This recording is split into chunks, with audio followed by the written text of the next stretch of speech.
I'm Jack Nichols and welcome to Home.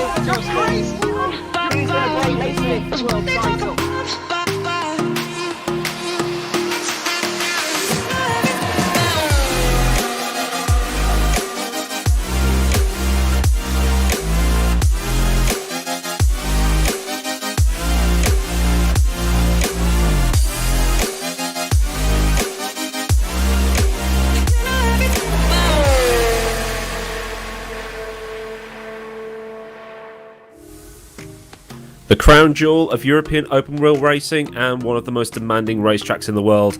Formula SimRacing pays its second visit to the Circuit d'Azur as part of its inaugural Triple Crown. And this is the track where one mistake will put you into one of the many walls where the egos of many drivers have been destroyed. You've got Michael Schumacher binning it on lap 1 of the 1996 Grand Prix, Senna crashing at Poitiers in 1988 from a lead that could not be shrunk. Verstappen, Leclerc and others have all had race weekends ruined by getting mere millimetres offline and ending up with a car that looks very second-hand. And like I said, it's the second time the FSR Pro Series has come to this track, although these streets have played host to this series in the past. And who will be the Archduke of the Azure this weekend? Can Noah Ruiz continue his dominance, or will an Olivier Panis-style underdog surprise us all? How will strategy work here today, given the fact it's so difficult to overtake? All will come apparent between now and the end of the race, covered by myself, Aidan Millward, and fresh from his all-nighter on the Burst Esports yacht in the harbour, it's Alex Skinner. Alex, how's it going? It's going alright. I've recovered from my alcohol-induced partying with the guys from Burst, and also recently, just now, about 5 minutes ago, from the guys with Ghost Speed. So we're looking good today. It's good to have you back, of course, Aidan. Obviously, you took a week break from the series, the last round at Indianapolis, where, of course, once again, we saw Noah Ruiz absolutely dominate from the flag, and a few interesting little places that we saw last time out as well, of course. Today here at Azure the Streets, as you mentioned, it's going to be one of those interesting circuits we've seen in terms of strategy throughout every tier that has been here so far. And, well, we saw one stops in the Academy and the AMA Championship. Here, it's going to be a two-stop. The laps are, well, it's a very long race. It is in the 60s, and you can't really do more than 20-odd laps on a set of tyres, so I think we might need that extra pit stop. Yeah, it's going to be an interesting one, to say the least. Again, very, very difficult to pass around here. We see the championship standings. Noah Ruiz, who's actually won 4 races in the 6 events we've had so far. There's only been that one bad race. Well, everybody had a bad race at Silverstone because that was the one that had to be abandoned early. And he's had a second in Portugal. You've got Oldenmenger 29 points behind. So Ruiz could retire and still keep the championship lead. And Oldenmenger with 4 podiums in 6 races. He only had that one bad race at Imola. You've also got people like Zolt Schucks. Started with a podium at Imola, he won in Portugal, but he's fallen by the wayside and only finished 9th, 8th and 5th in the last 3 races. So while you'd be safe putting money on Oldenmenger, and Ruiz, or even Oldenmenger as it has to be said, because of how well they're doing, you see the gap between Oldenmenger and Vosnitzer, and obviously Ruiz there at the top on 121 points. This is Azure. Those drivers could die in some sort of bizarre accident at the chicane or whatever it is. So it's going to be very, very tricky to call a winner, as we see George Chatspantalis coming through Anthony Nogues. He's actually on a flying lap right now, so every driver has 3 flying laps to complete. And if you have to abandon a lap, that's it. You have to go back to the pit lane and you got to start all over again. And if you exceed the allocation, that is it. You are done. Also has to be said, no DRS on these 2021 cars, as Vosnitzer clatters the wall at the back there and comes flying through the swim pool, clatters the wall again, and a little bit of Tokyo drift on the exit up to La Rascasse. It's so difficult to call what's going on and give you information at the same time. But quickly, no DRS and no engine modes on these cars. So this Azure Grand Prix is going to be even more difficult than last year's. Yeah, it is indeed. Everything going to be extremely perilous, and it's going to be more of a do-or-die manoeuvre in the majority of cases for those that are extremely similar on pace. Currently on board with championship leader Noah Ruiz, currently purple in the first sector, makes his way through the back, fires the car blindly through the swinging pool chicane. Slight little correction as the rear wanted to step out. Makes his way to the second half and beautifully planted into Rascasse. Don't pull a Satil and get that rear tyre caught on the inside barrier. Clatters it over the curb at Anthony Nogues and across the start-finish line, guaranteed to put him up the front, and it's going to be 3rd at the moment, 2nd row of the grid for the Netrex. Meanwhile, his teammate Leonov is going to come across the line and put himself on pole by half a second. Yeah, that's first flying laps for the majority of the field. Jukka-Pekka Laulu has just done his outlap, as we see. We see Jukka-Pekka Laulu on screen. I need more eyes to be able to see what's going on as he comes through the chicane. We'll probably get an onboard at some point with another driver who could take you on a guided lap around here, although Mitchie Hoy will be doing his now customary guide around this track. But it's also great to see these cars going on the absolute limit and trying to keep out of the walls. It's probably the only time that we will see driver and car absolutely on the ragged edge all season. Yeah, indeed, and of course, these qualifying times that we have seen at the moment, still about a second, nearly 2 seconds off what we're expecting the top guys to be doing in qualifying trim.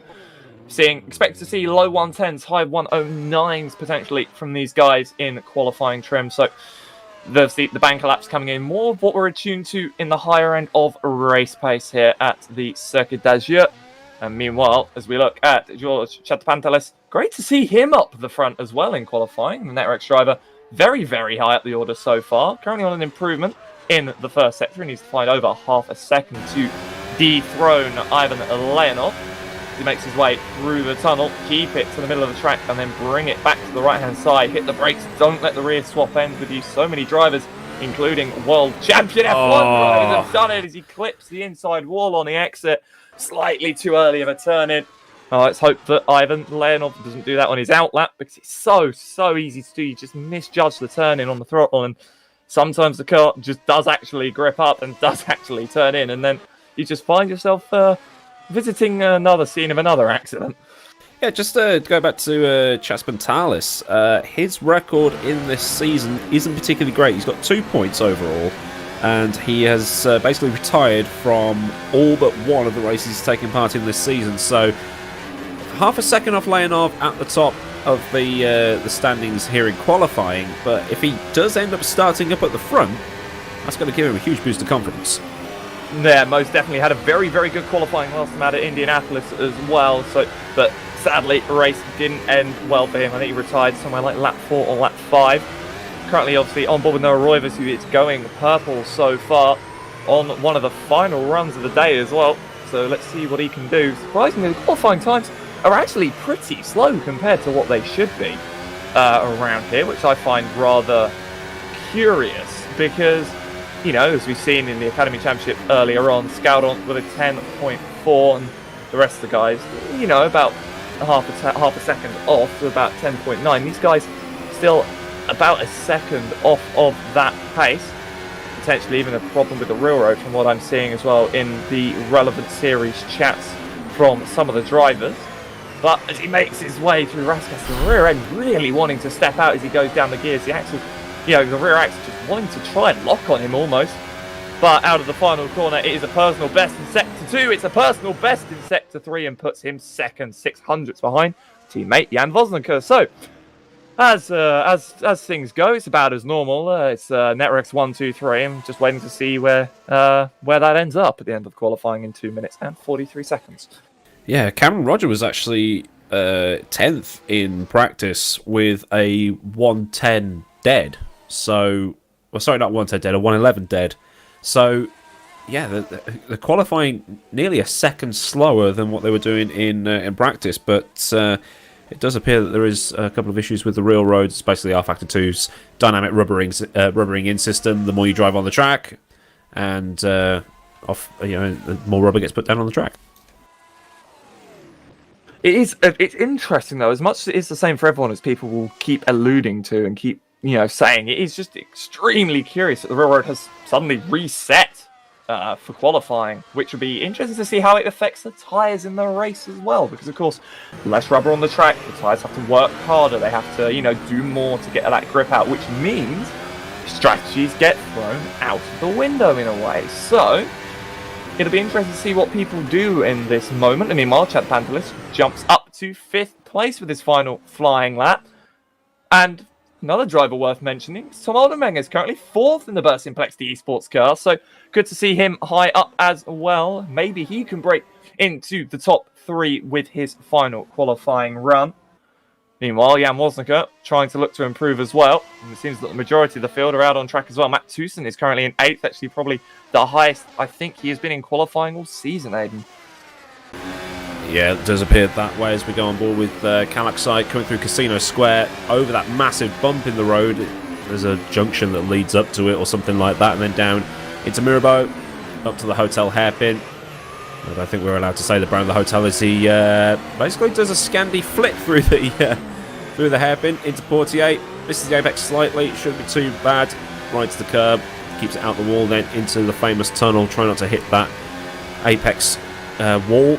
No, I think they're called Armco because it's an arm's length away from the actual car.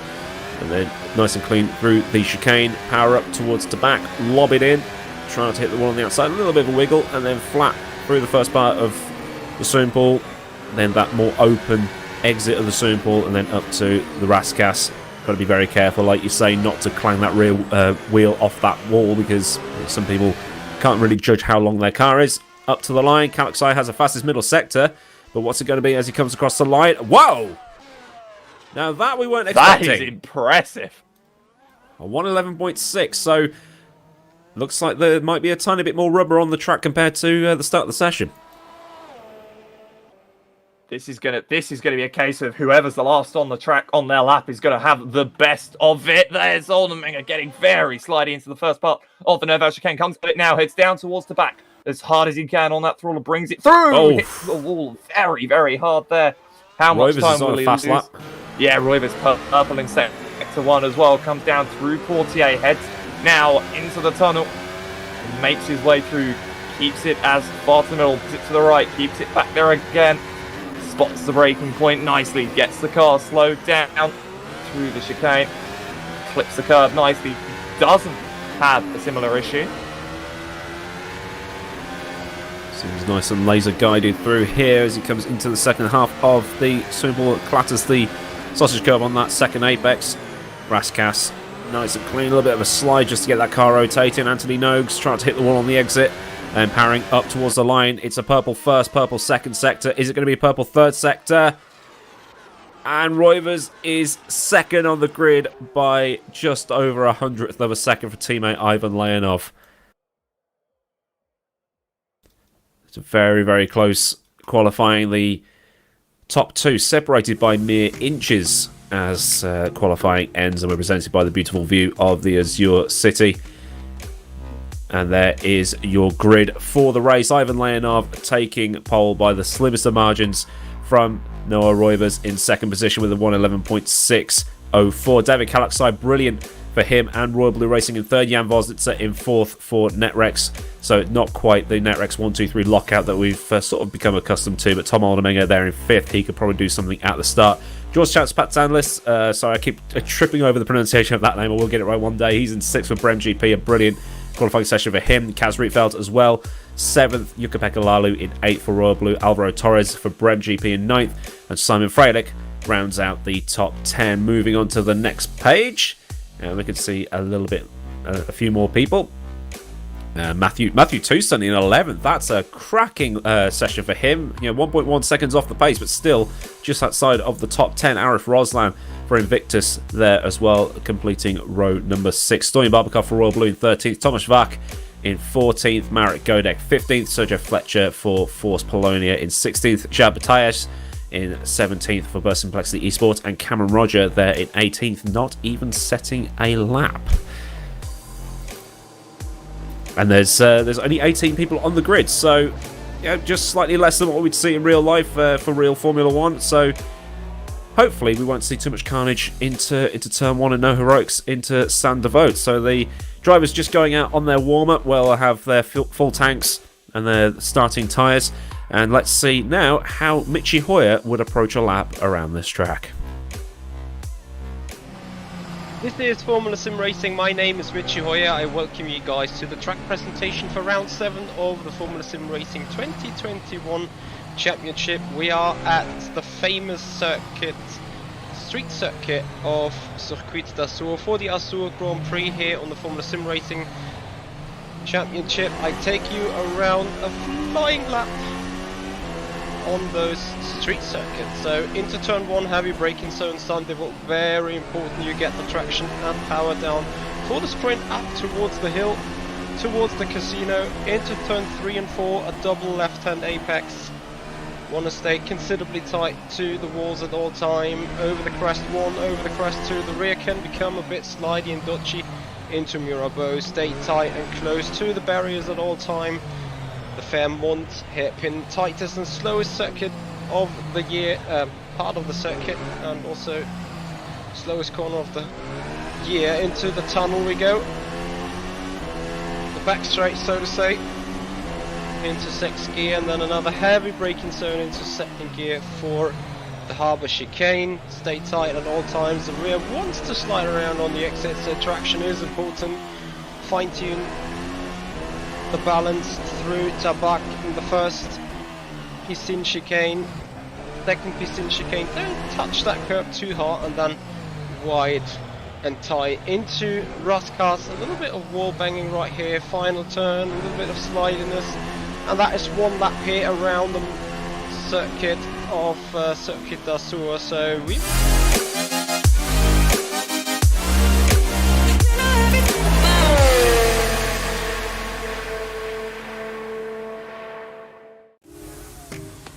Thank you, Mitchie, for that, taking us on a little tour of the streets of the Azure. So here's the information that is relevant. 63 laps of this deceptively short track. It feels longer than it is, but it's only about 2 and a bit miles long. It's not very long at all, and it's going to be a very, very tricky race for every single driver, because they've got to navigate those 63 laps while managing fuel, while managing tyres, because of the pit stops and strategies that could come into play if things go a bit awry at the start. And they've also got to keep them out of the wall. Alex, who's your pick for the winner this afternoon? I don't know, with the lower railroad and the lower issues, or the issues that people have supposedly been having, it could be anyone's game. And you know what? I'm going to think that maybe today is the day where we don't see a Netrex at the top step of the podium. I'm going to go for Tom Aldermenger and say that he might actually come away with a win here. Yeah, if Tom Aldermenger can pull off a master stroke with the strategies. I mean, this is the team that has Michi Hoyer, Jene Simicic, and Davin Rocek, drivers like that driving for them. They might be able to pull something off here. It can be done from 4th. I think a lot of the money will be on Noah Roivers, but like we say, anybody can crash around here. It doesn't matter how good you are. This place is permanently set to no prisoners. So just moving across from the warm-up into the race session, we'll have a formation lap as always, give the drivers a chance to get some heat into those tyres. Be interesting to see who's picked the harder tyres to start off this race, but you know, the fuel burn is quite good here, because you're not really going at full tilt for any of the track, to be honest. So we're expecting probably about 24 laps from a tank. Some drivers might be able to get slightly more, but we're expecting lap 20 for the first round of pit stops, or at least when that pit window opens. And the left front tyre also around here likes to take a hammering, so it's going to be very, very interesting to say the least. It will be indeed, and of course, smaller grid than what we saw in the Academy Championship, less cars, so hopefully a bit less carnage at turn 1, but of course, we don't really need much carnage considering we had none in the previous tiers, but that'll be the interesting one indeed to see how we do on this first round. I think, as we said before the broadcast end, yeah, we were sat here going, well, we had clean turn 1s in Academy and AMA. It's pro, it's going to happen. Okay, everyone here is a lot more aggressive. Everyone here is a lot more, a lot more less forgiving, I should say. Than most tiers. I mean, we saw a rather strange smash up at the chicane in the previous race, where Adam Rainey managed to just see coming from a mile off, cut the chicane, dodged it. Even before it had happened, and then we saw a little bit of a smash on the run up by Rivage up to Massenet on the first lap. So, yeah, I'm hoping that everybody manages to keep their egos in check for the first lap or two, let things settle down, and then try to send it into the hairpin, as we've seen in real life and actually in the previous race. Drivers still going on their warm-up. They've probably got about 2.5 minutes remaining on that. I think we did a session restart just to see if we can try and coax the real road back into what it should be for this race. So they've got the correct amount of grip for what they need to do. Jan Vositzer is the man leading the pack around the track as it stands. But there we go, just a quick reminder, 63 lap race for today, so we should be seeing probably a 2-stop race. Some people might try a 3-stop, try and go a little bit lighter on fuel to build a gap and see if that will play off as we cut now across to the warm-up. Just under 2 minutes left. Voslitzer there going through the chicane. Car very, very heavy with fuel, but fresh soft tyres for him. We can see Jukka-Pekka Laulu, he's on the hards currently. Barbakov also on the hards, as is Tucson, Godek and Roger. So it looks like they'll be starting the race on those hard tyres and probably try to lean on them a bit harder than the softs, because the softs will probably die by the end of the stint, especially on that left front, as it takes a hammering through turn 1 and then down the bottom of the hill towards the quayside. So Portier and corners like that, as Voslitzer does a practice start and almost rear ends one of the Royal Blue cars. Hopefully that won't happen at the start if someone gets a bit of a bog down, but Ivan Leonov currently fastest in the first sector on those soft tyres, but it's warm-up, it doesn't count towards anything, it's just a chance to get used to the car. And here is a cracking view of the front of Voslitzer's car. You get a much bigger sense of speed down towards the hotel. It was once a railway station back in the day. That's where the Monaco railway station was. I've done it already, haven't I? Okay, carry on. We'll get the bleep machine out for that. It's where the railway station was once upon a time. I am so sacked. As we. I wasn't originally going to be a full-timer here in FSR, but I might be after this one. In an alternate reality, there is this place called... Who was going to... We've probably been taking bets all morning over who's going to be the first to say the M word, and it's me. Oh, well, at least I didn't say it 3 times in one race like Felix did last season. Anyway, moving on. As we're on board with Jukka-Pekka Laulu, as he tries a practice pit stop. The pit lane speed limit line very, very early in the pit lane here at Azure, as you don't want to get caught out speeding. I think it's only like a 50 km/h, 30 mile an hour speed limit here, so it feels super long. And that is the warm-up finished. We'll be moving into the race session very, very shortly.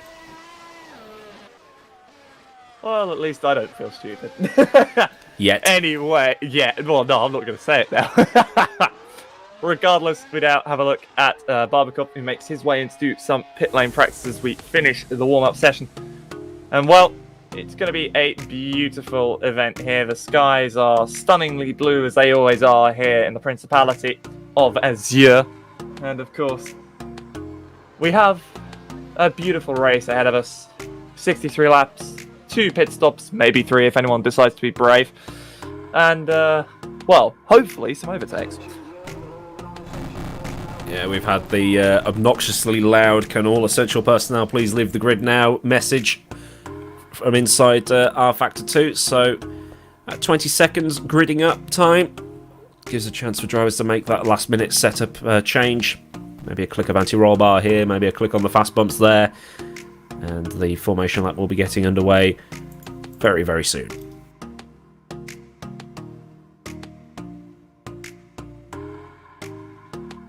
And the formation lap is beginning now.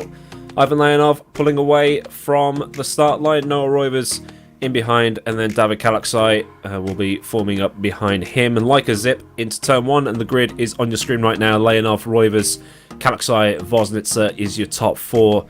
Maybe some moves made into turn 1 from whoever gets the best start of those 4. Then Tom Oldenmenger for Burst Simplexity eSport. He's in 5th, followed by Cass Rietveld for Burst Simplicity eSport. He's in 6th. Jukka-Pekka Laulu for Royal Blue. Great qualifying session for him. Alvaro Torres follows that. Simon Frelick for Royal Blue. He's in 9th. Matt Tucson completes the top 10. I think someone might have dropped out because Matthew Tucson was 11th a minute ago. Arif Roslan as well there, as we now cut to Thomas Vac. And George Chatzpantalis for Brem GP in 14th. Marek Godek in 15th. Sergio Fletcher in 16th. And then moving a little bit further back, Jab Bataillez and Cameron Roger make up a Burst Simplexity eSport rear row. Cars just coming through towards the tunnel. Get those brakes warmed up in there. It's probably the best place to do so. provided you don't do it actually on the apex of the tunnel, because it's blind and you're just going to end up rear-ending somebody and taking your front wing off even before the race has even started. There's that famous shot looking back, and the cars just go flying past there at about 150, 160 miles an hour on their way up towards the chicane, which has since been navigated by the front runners as they slowly make their way up to back. Very tricky to get the power down on the exit of the chicane. Don't want to spin the rear wheels up. These cars have an immense amount of torque, and obviously the grip is finite. And he said finite, which is the complete wrong pronunciation of that word. But well, I mean, I've already started. I might as well carry on with making gaffes on the stream. Ivan Leonov navigating the Raskas up towards Anthony Nogues. That curb on the inside can fire you off into the Tech Pro on the exit, and then maybe a couple of burnouts required just to get some heat into the rear tyres. But these cars do have launch control, which can help putting down the torque for those who don't have clutches. Gridding up now. It's just so tight, this front stretch. I'm sure the people who live in the apartments alongside the track are going to be treated to a great view as Cas Rietveld and Cameron Roger bring up the rear. See Noah Roivers pointing his car ever so slightly inwards to try and get a good start, and as the lights come on, we're on 3 red lights, 4 red lights, 5 red lights, a slight pause, and we go at Azure. It's a great start from Ivan Leonov. Noah Roivers is going to slot in behind maybe, and that's David Kalaksoy going up into second at Saint Devote. That's a great move from him, and everybody seems to be through at the back. I don't see anybody dropping down the order on my other screen. Yep, it's all nice and clean. Not a lot of smoking engines either as they go down to Casino Square for the first time. You can see the cars just snaking there. A couple of cars offline, but nobody getting involved in any lap 1 shenanigans as they come down towards the hotel hairpin.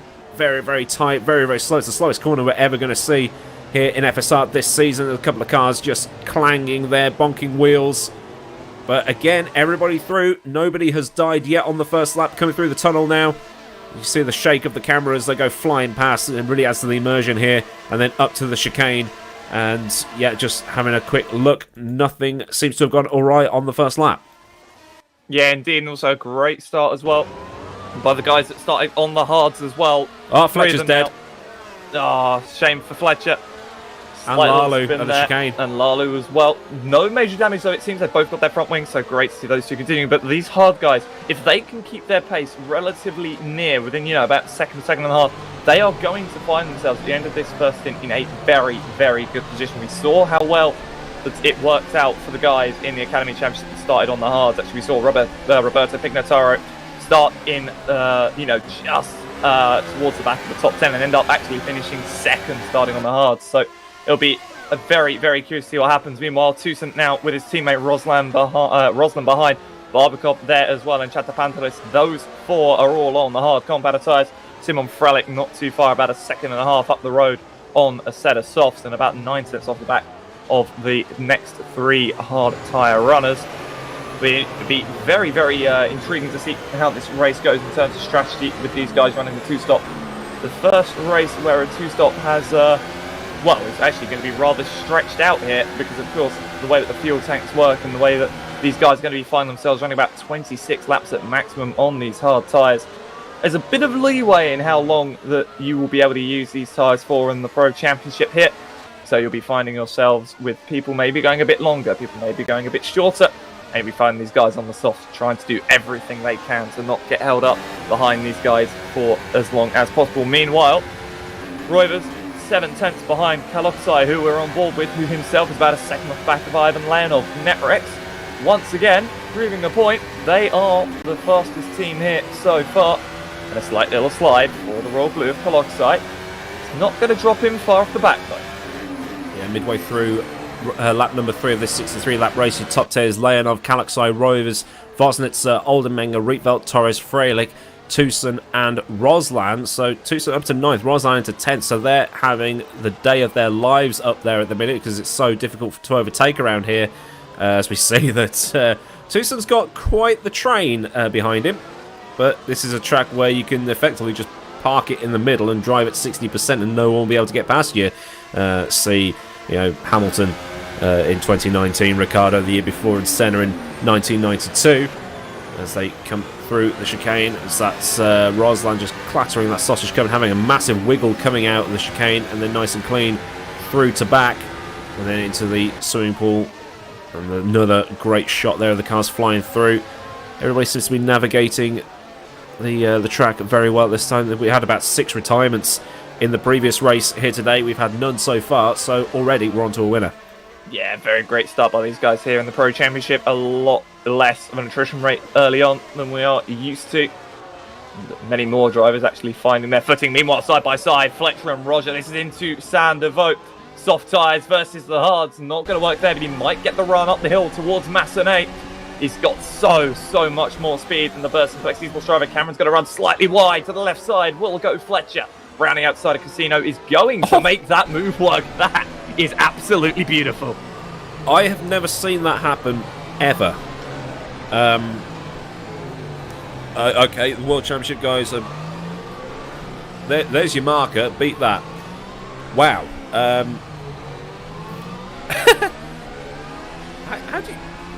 How's that even possible? Okay, let's have another look. So Cam's coming down the pit straight here, and then just hard on the brakes. Almost chopped the nose off, and then up to Beau Rivage, up towards Massenet. Sergio Fletcher following the Burst eSports car very closely. Almost got it done down the inside of Massenet, and then just finished it off around the exit of Casino Square. That is overtake of the season. Yeah, indeed. And again, actually, in the real-life Grand Prix, we did actually see... we actually saw Antonio Giovinazzi overtake here on the outside of Mirabeau on Esteban Ocon. So, you know, Fletcher just one-upping that slightly, going around the outside of Casino. Absolutely beautiful move. Very rare to see an overtake made through Massenet and Casino, but he got it done. And, you know, very similar to what we actually saw in the Grand Prix between Vettel and Gasly as well. But either way, back to the lead. It's Leonov from Koloksai, from Roivers, from Vosnica, from Oldermenger, your top 5. And, you know, Oldermenger's starting to drop back off these guys now, about 3 seconds.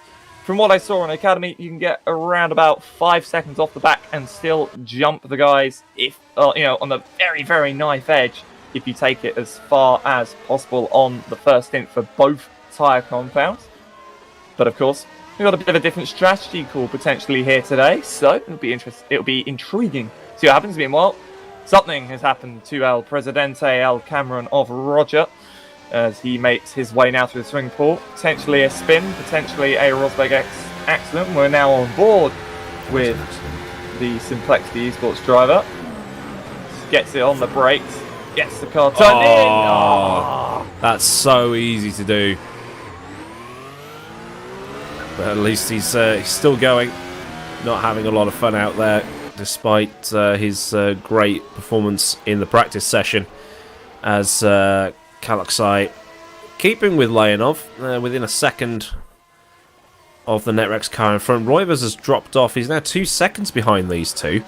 But crucially, Roivers is ahead of Oldermenger, so Roivers could just bag the points and not push too hard for the win, and just have this as a damage limitation race. But as long as he finishes ahead of Oldermenger, I don't think he's going to be too bothered. As long as he scores more points than the other guy, he's going to be absolutely hunky-dory going towards Le Mans, which completes the Triple Crown event that we have in the mid-season here. For this season of FSR. Well, at least we can say Le Mans here, Aiden. Yes. So. You're not going to let me live this down, are you? No, not at all. We're going to make sure that you get the track names right for the remainder of the calendar. Shouldn't be too difficult for you, should it, sir? Meanwhile, we'll have a look a bit further down the order. We're now having a look at Marek Godek for the Simco eSports team. The bright green and very black livery there. He's currently behind Raul Piteas. Great to see Raul Piteas here, actually. I believe he's one of the backup drivers for Burst Complexity. So for him to be in the points here on, I believe, his debut, actually. I don't think he's done any running outside of pre-season. It's actually a very solid sight indeed, ahead of course, of Fletcher and Godek. We'll see what these two can do, of course. Godek on the hard tyres, the rest around him on the softs. And I believe that everyone else is now just settling into a rhythm and just making sure that they don't have any issues. They're only on lap 7 of 63. We ride now on board with Chatapantelis, as he is behind Barbakov, Roslan and Tucson. We're now in the Tucson train. Choo-choo. Yeah, it's an upgrade from the trolley train. But actually, going back to Marek Godek, he's actually 7th in the championship. He DNF'd from the first 2 races. He then missed the race at the Nürburgring, and then he's finished 4th, and 3rd in the last 3 races. So, yeah, sitting pretty on 47 points overall. Yeah, so doing a great job this season is Godek. Just making sure that he keeps himself consistent, at least gets points, because of course, points do mean prizes at the end of the day, and even if you only score 1 point, it's still a point that is potentially going to be the difference between a place in the championship or a lower one, or maybe even a higher one. But, you know, apart from the 2 Invictuses that seem to be running line astern and with the occasional little bit of a rear end slide from Roslan, it's nice and quiet, nice and calm, and everyone just sort of running their own race now, Aiden. Yeah, so you can see on the timings on the left-hand side of your screen, so Oldenmenger, Rietveld, Torres, those 3 running together on the hard tyres. Tucson and Roslan on the hard tyres, also Azar, Barbakov and Chaspantalis, and then Lalu and Roger at the back, along with Godek on the hards. So it's pretty much an even split between softs and hards at the start of this race. Cars have to use both compounds, so we'll see what happens in the pit stops if they decide to run two hards, 1 soft, or 2 softs, 1 hard, just to see what that will do for performance gains over the course of the race. Yeah, it will be. It will indeed. And of course, you know, at the moment, most people rather wouldn't have a hard on, but you know, we have about 6-7 drivers that currently do. So we'll see how they compare to those with softs at the moment. Soft tire's going to get a little bit of abuse coming down the hill into the lower Mirabeau, which is this corner, and then into Portier, just loading up the tyres as we're on board with Chaspantalis, cutting the curb nicely at lower Mirabeau. Don't want to do that at Portier because you'll have your front wheels off, but into the tunnel, the lighting here does give you that effect of it being nice and dark, and then you come out the other side and sort of hit by the bright sunny day that we've got here at Azures. There's a bit of a mistake there from Arif Roslan going through the chicane, but Barbakov isn't able to take advantage of that, and still Roslan keeps the Invictus cars in the top 10. Yeah, and you actually also saw that Chatapantelis instantly darted left alongside Barbakov. Thought, oh, maybe actually if something does go on there, I can maybe snatch a position away. But it's just so, once someone makes even the slightest mistake, everyone jumps on it, knowing that might be their only opportunity to get past for the next, maybe 10, 15 laps in some cases. But for now, with everyone so evenly matched, it's, just a case of sit there, maybe put a bit of pressure on, maybe take a bit of pressure off, see what you can, what you can't do. Maybe try and let that driver get a bit of ease to then put the pressure on again, maybe 10 laps later, and force them into a bit of an uncharacteristic error. But that uncharacteristic gap at the moment as that's Chatapantelis pushing Barbakov through Mirabeau there. I thought he was going to actually have a dive at the Lowe's hairpin as well, which would have been interesting. But he has got Thomas Vogt directly behind as well, the HME driver, looking to try and find any which way and where past. About half a second off the back now. Obviously all within dirty air of each other. Slight lock-up again from, I believe that was Roslan, not too sure, but I definitely saw tyre smoke as they made their way into the braking zone. And through to back, another slide. Roslan is really not comfortable in that car at the moment with how much he's sliding. Of course, in these cars, you can get away with a bit of sliding, but the amount that he has been sliding, it definitely isn't going to be doing much to help those hard tyres. And I know it is difficult in the dirty air as well. Meanwhile, that looked like Barbakov had a very bad exit out of Anthony Nose, and it might mean that Chatapantelis can have a look, but nope, not going to be able to work there.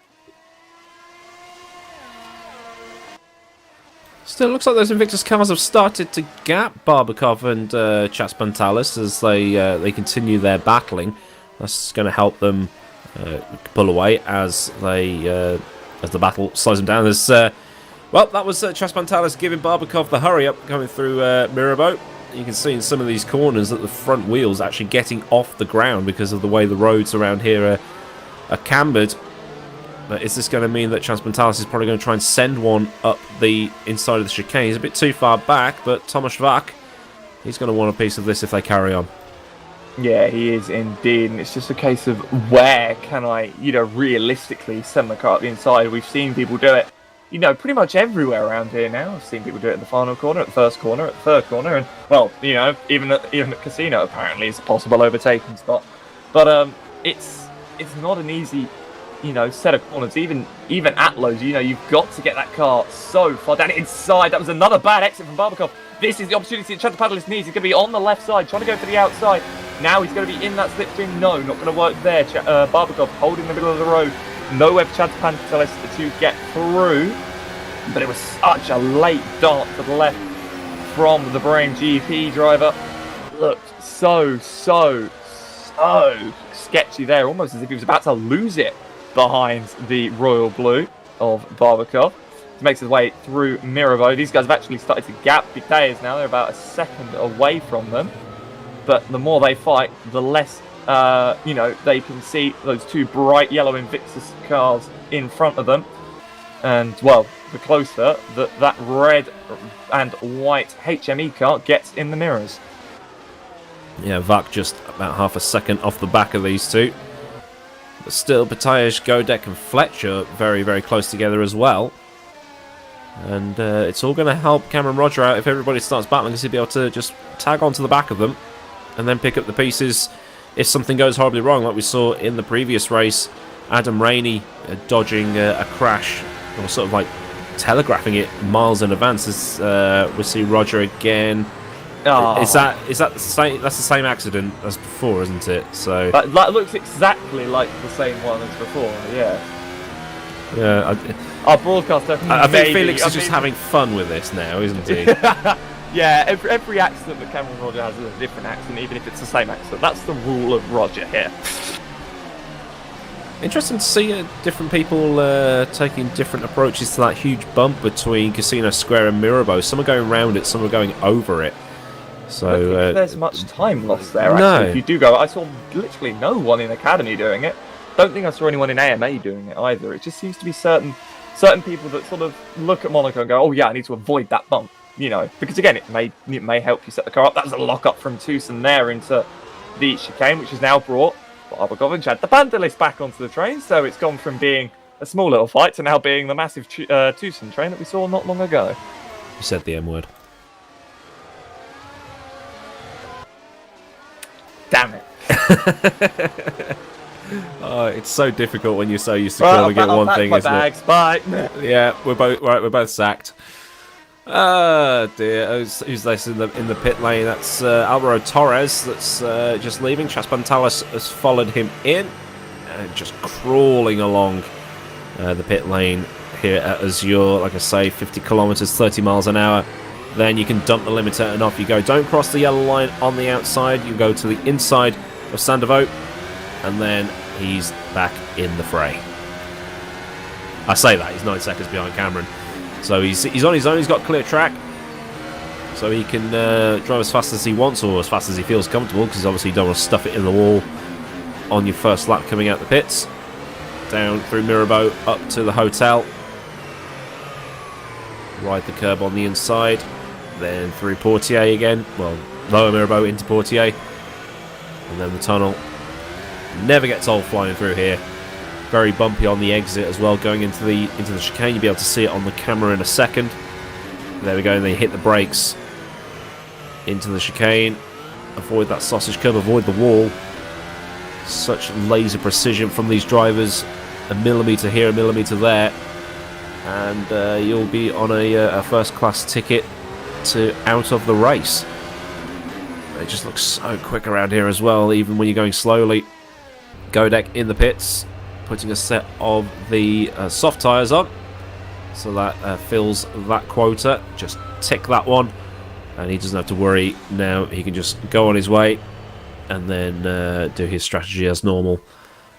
Later on, Kalaksai still in second, still with about a second gap to Leonov in front. Roivers 3 seconds behind these guys now.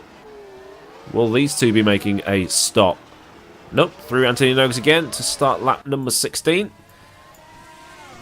So some pit stops happening very, very early in this race. Leonov, Kalaksai, Roivers, Vosnitz probably going into the 20s. Yeah, it would not surprise me at all. It seems that the guys at the back trying something a little different, see what they can make. They're not in that fight for the lead. And through the hairpin. Oh, that looks like Pitayas. Oh, that was very lucky for Cameron. And I believe that would be Pitayas then for where that position is. So, slight bits of contact just before Portier. And, well, it does send you around very, very quickly. Well, that was between Fletcher and Pitayas. Roger into the pits on lap 16 to get rid of those hards.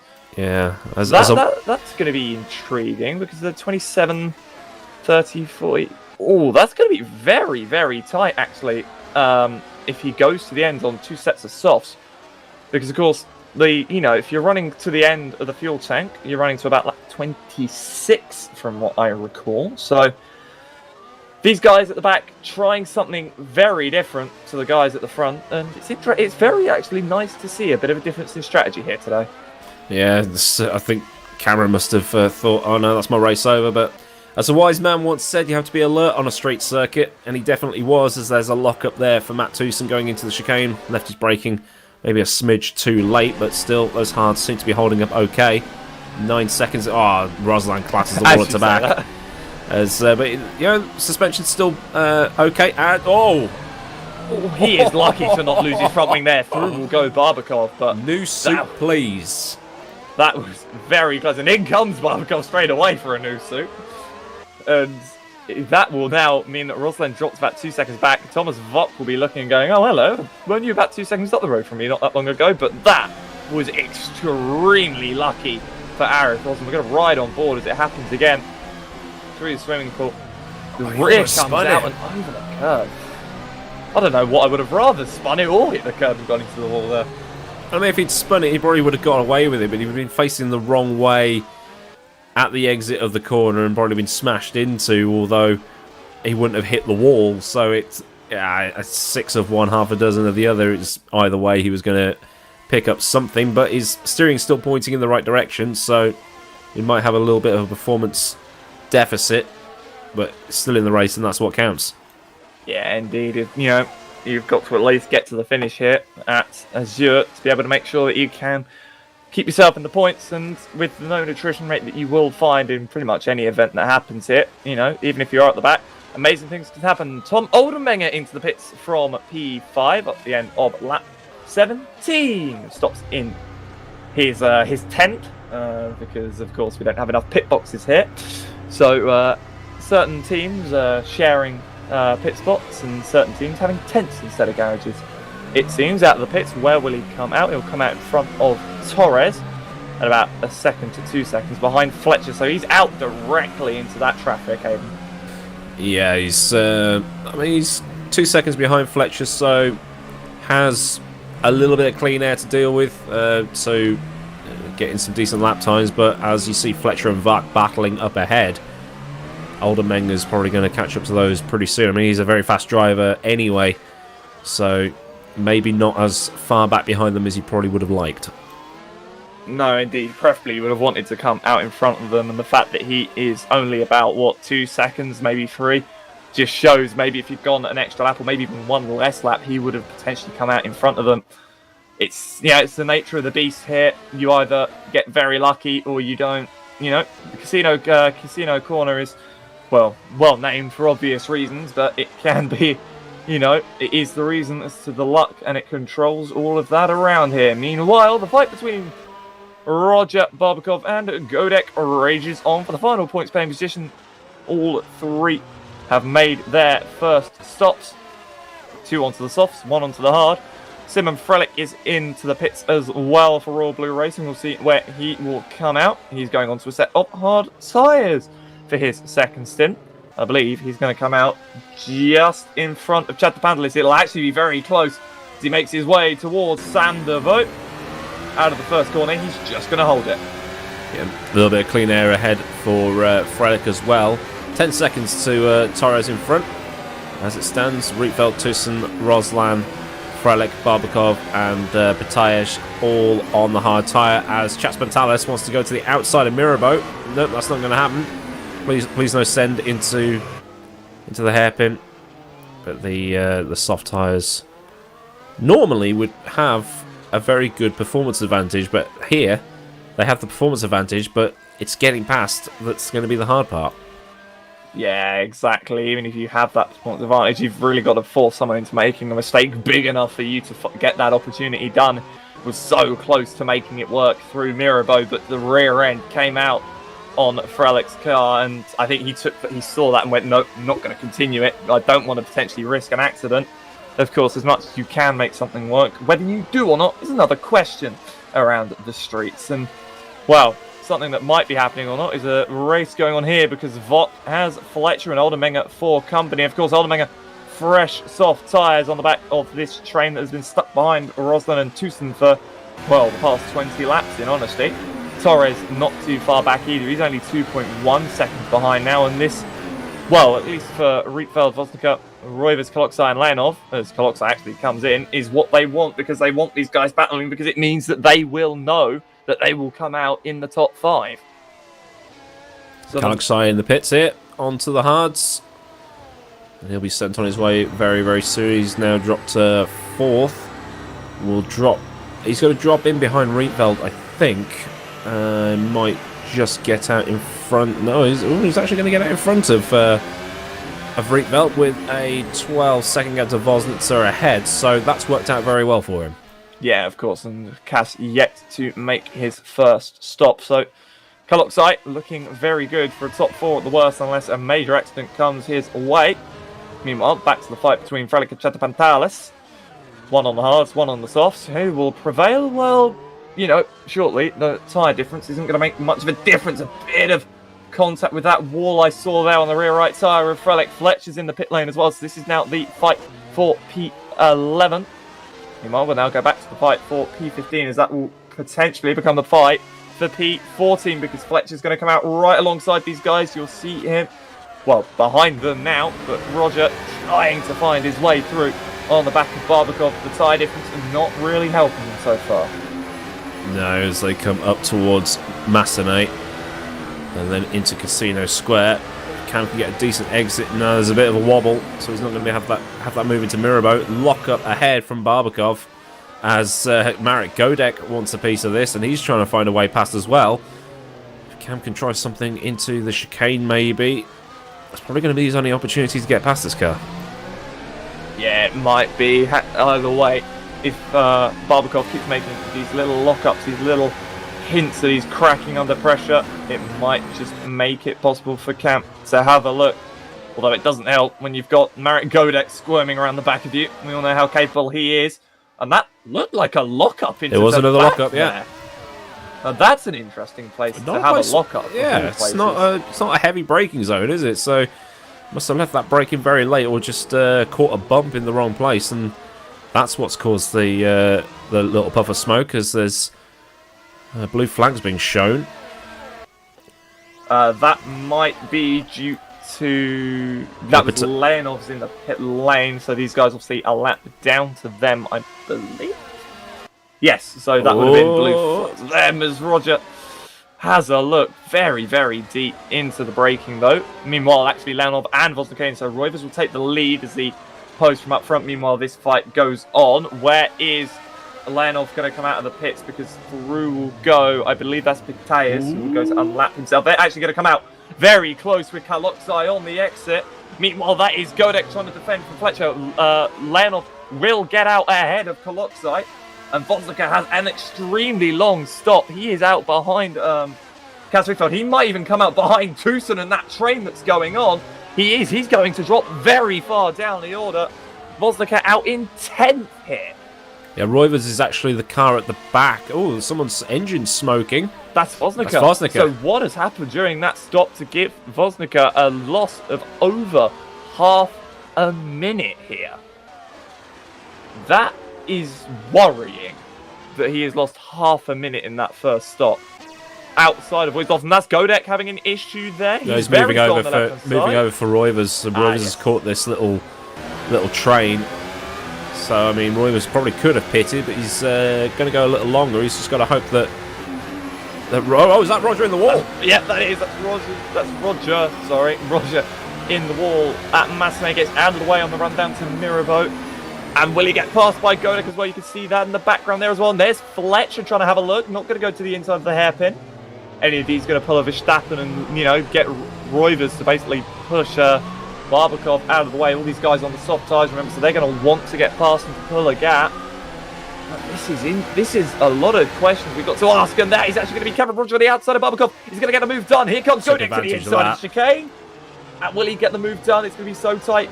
Barbakov has to stay on the inside off the circuit, but will this allow Fletcher to the inside and to back? It will. And go, and Barbakov's going to back up, and big crash! He's in the fence. They're both in the fence. They're all in the fence. As now the track is jammed.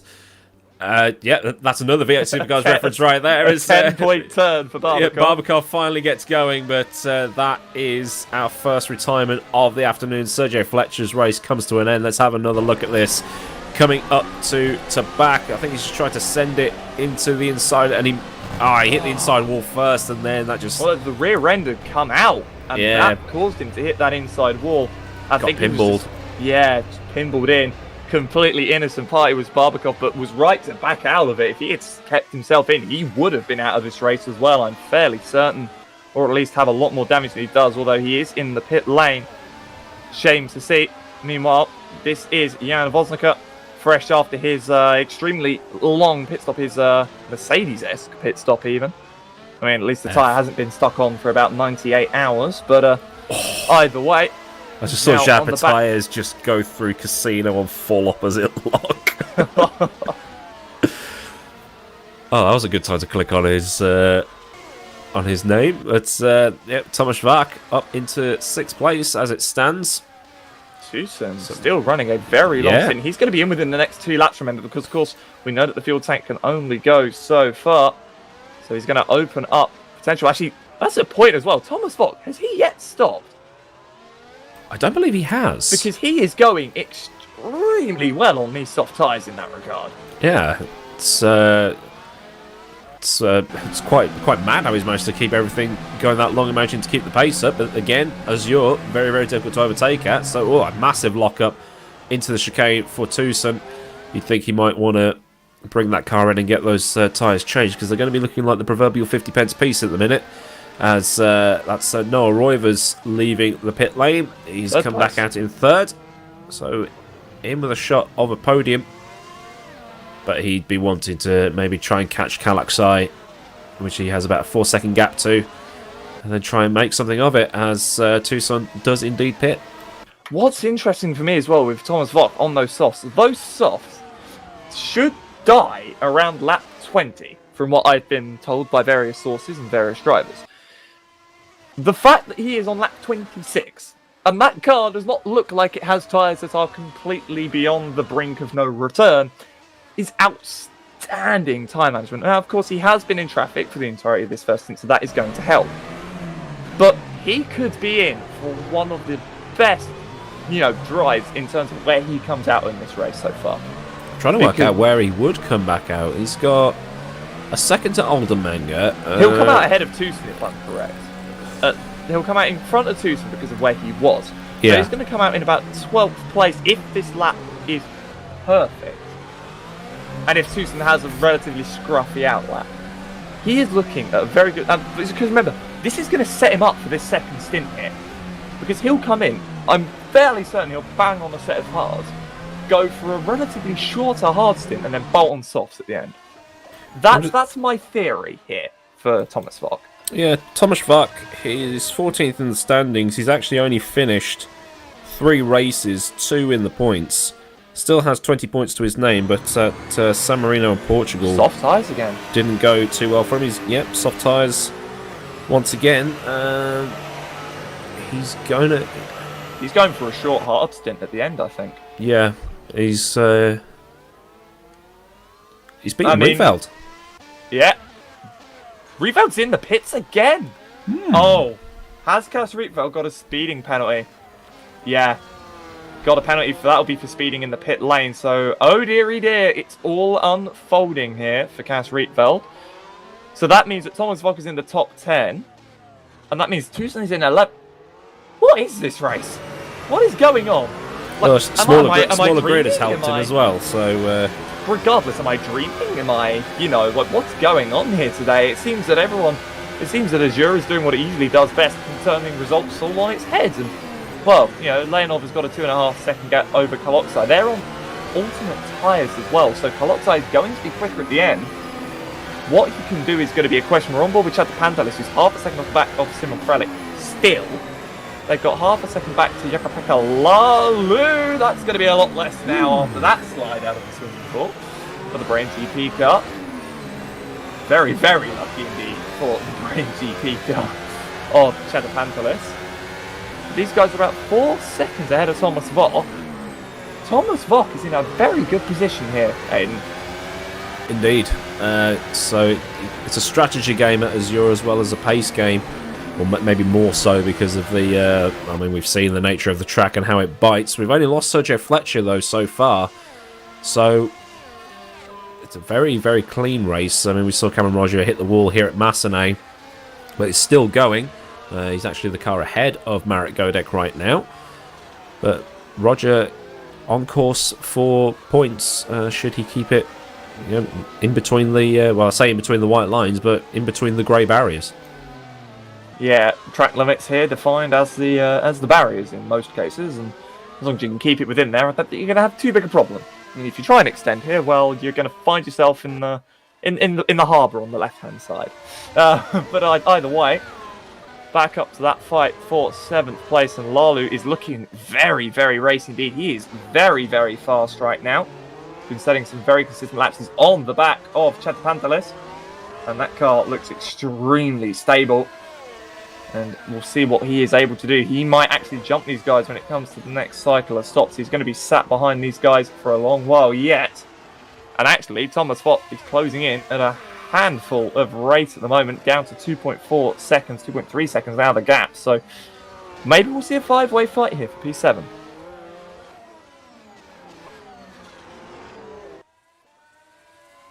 Here's Ivan Leonov, your race leader. 3 seconds to Kaloxai now. But like we say, the performance between the two tyre compounds will mean that Kaloxai should, in theory, catch up towards the end of the stint.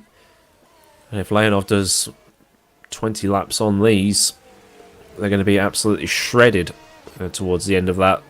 Especially through some of these right-hand corners, which load up the left front quite a bit. As, pulls the handbrake. Halford's car park stuff through the hairpin, and then once more into Portier and into the tunnel. This is exactly what he needs to be doing right now. Just needs to be finding that pace, he needs to be keeping it consistent, he needs to be keeping those times as low as he can while saving those tyres as best he can. Of course, can go longer, but preferably we want to keep that stint as fresh as he can so he doesn't have to do too much work on the hard compound of tyres, knowing the pace difference, especially in Pro. Got traffic not far up the road at the Castle Rietfeld and Arif Rosland. Then that fight between Godek, Roger and Tucson. They've already lapped Pitayas and Barbakov. Obviously, only 2 cars are lapped down here as well, almost halfway through this race. Very impressive indeed how close the pace has been between all 17 remaining drivers. Of course, only a single retirement, and that is Fletcher. I know we were saying earlier, actually, Aiden, before the race, how Pro usually is the one that has the most retirements. Well, only a single retirement so far is definitely actually one of the best attrition rates we've had in this series for a very, very, very many years. Well, we're halfway through the race, so with half the race gone, there's still half the race to go. It could all kick off within the last 10 laps as people try to grab positions and points. We could see some silly mistakes, so I wouldn't count it out just yet, as we see Thomas Vock up the back of Jukka-Pekka Lalu, almost up the rear-ended him through the Raskas and then out of Anthony Nogues. Not close enough, so we probably won't see a full send into Sandovo, but he had a sniff. But Jukka-Pekka Lalu keeps that 9th place for now. You were almost proven very, very wrong in a very, very short space of time there, Aiden, weren't you? But Vock, not one to shy away from aggressive manoeuvres, but not one to make them if he really, really doesn't need to. And, well, he might start making them soon. He knows he can see Pantelis and Frelick not far up the road. And of course, these guys are a quarter of a minute away from Jan Vosika, who is in 6th now. But of course, Jan, very far out position considering the stop. He should be above or thereabouts with some older but he really isn't. And, well, he is obviously with Tom, but I mean more in front of him rather than behind him. But it's what I find, rather confusing is the fact that I'm still not sure what happened to Jan in that stop. If anyone knows, please answer on a postcard. Let me know, because it is one of the weirdest pit stops. That's Thomas Fox having a visit to the barrier on the outside of Raskas there. Yeah, probably just almost misjudged how long his car was. Sometimes you can think your car's too long and you go too far wide, and you think your car's shorter than it actually is, and you clang your right rear on the inside of that corner. So it's one of the trickiest corners in the world, I think. But he's still keeping with Jukka-Pekka Laulu through Sector 2 here. Up to the hairpin now. Just uses a little bit of that curb maybe just to generate a tiny bit of turning. Cuts the curb on the inside of the next corner. But there's still a 4-car queue starting to form here. He's got Chas Pantalis and Laulu and Vach. That's 3 cars. Good counting, Aiden. As well, actually no, Simon Frelick is at the front of that. So yeah, so Frelick, Chas Pantalis, Laulu and Vach almost going to form the battle for 7th up to 10th, which should prove nice and tasty later on.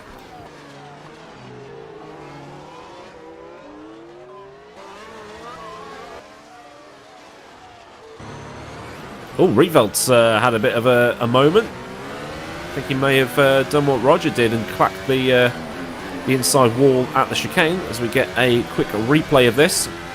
So coming through the tunnel here, and then almost grazed the wall on the exit, hits the brakes, and thwack. Yep, exactly what Cameron Roger did.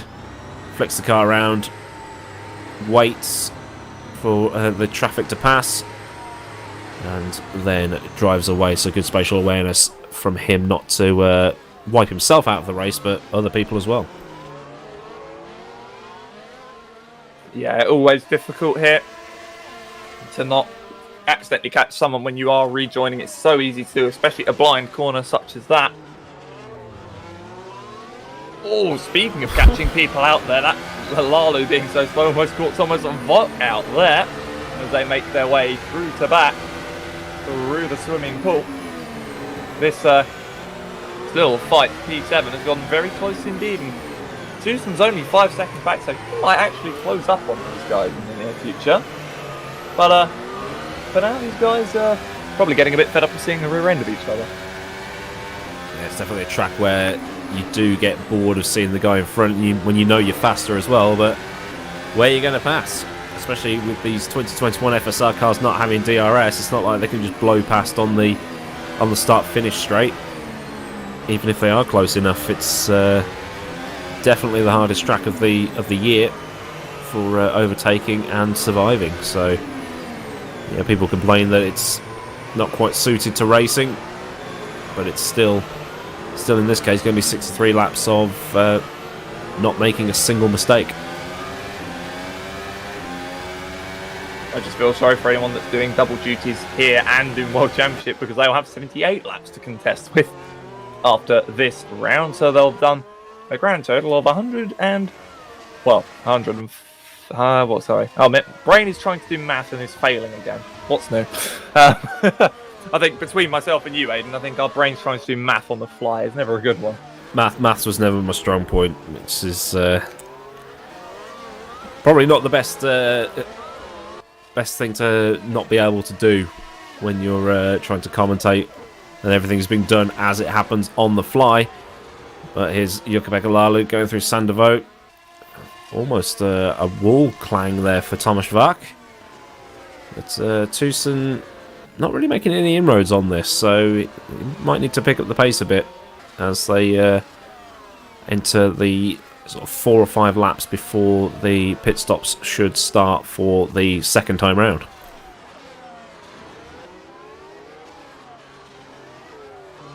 Meanwhile, Cameron and Maddock, nice and close once again.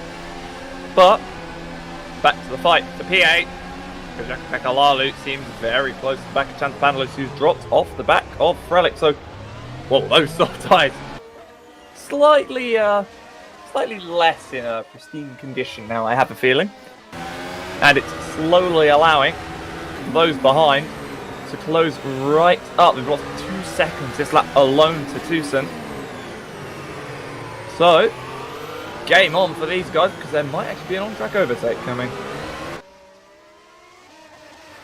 Roivers has caught right up to Kalaksai here. Half a second in it for the Dutchman as he navigates the exit of the swimming pool. But we have Roivers on the softer tyre, Kalaksai on the harder tyres. A bit of a slide from Roivers as we cut back now to the battle between Vak, Lalu and Chaspantalis. Vak getting quite racy now, trying to find any gap that exists to... I've just heard some... Cash Revelt's out of the race. That'll be what that was for. Coming through swimming pool. Does he hit the curb? That's a biggie. That is what we expected to happen to Aaron Frostline earlier. However, Cass not being so lucky with the save. The Dutchman out of the race for Burst and Flex eSports becomes our second retirement here. Shame to see. The race just didn't go his way. Was running well, came into the pits, got a penalty, and then since then things just went from bad to worse.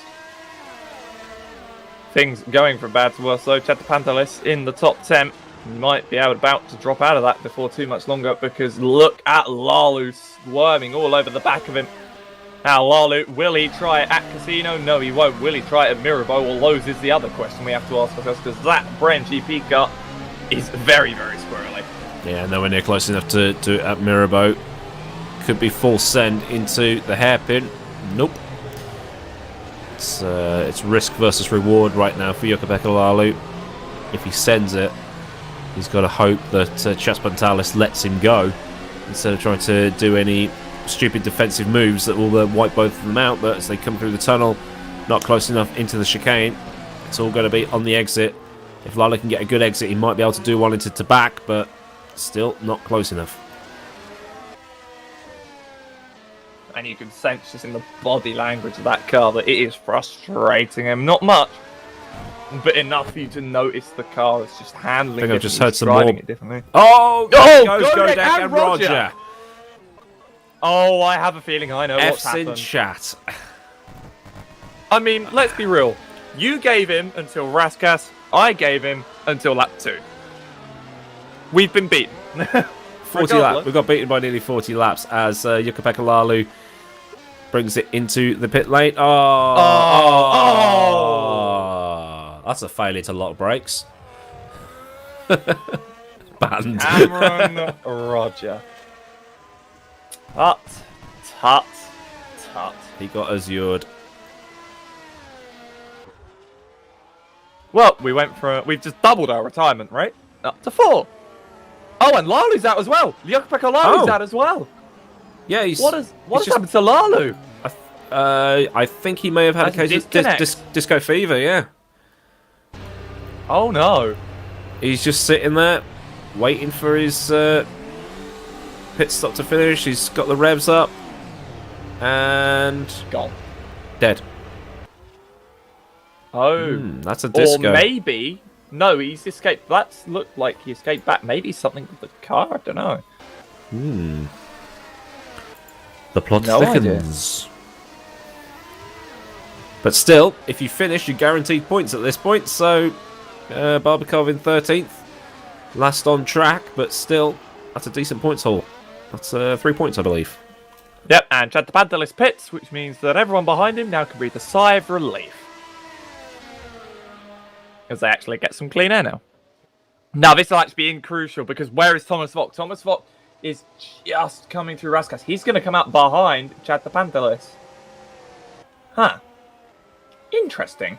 Well, actually, maybe not. No, he's going to beat him out. Sorry, I take that back. And that's the line crossed as well. Oh, naughty, Chantapantalis. That is easily going to get you a penalty and a slap on the wrists as well if you're not careful. Meanwhile, fight for second, Roivers versus Colossi. Now, this is interesting because this is Roivers who has closed in on these two. What pace have we been missing from Noah Roivers that has suddenly brought him this close, Aiden? Well, I mentioned a few laps ago that he'd managed to close the gap in because he's on the softer tyres compared to the harder tyres on Kalakto's car. So it's a case of can Roivers get past him before those soft tyres are past their use-by date? Or just do that. Yeah, just do that. Much easier. So Roivers, actually Leonov's pitted as well, so Roivers can fire out some hot laps and try and mitigate the gap between them. Surprised that Colossi didn't stay out, mainly because of the fact that he's now got to try and hope that he gets out in front of Leonov in the pits. He's going to be sat there, and he's going to be released right behind Chantapantalis. Oh no. Oh no, Chantapantalis waited for him. Yeah, I think he might have waited for him. Chantapantalis has crossed the yellow line as well.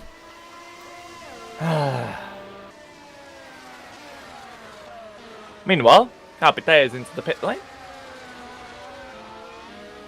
Into his little tent, away from the other kids. He's not allowed. Burst eSports have so much money they can pay for their own tent here at Monaco. Azure, damn it. Oh dear. I'm going to be clocked over the head in a minute by Mars and just banned from ever commentating again.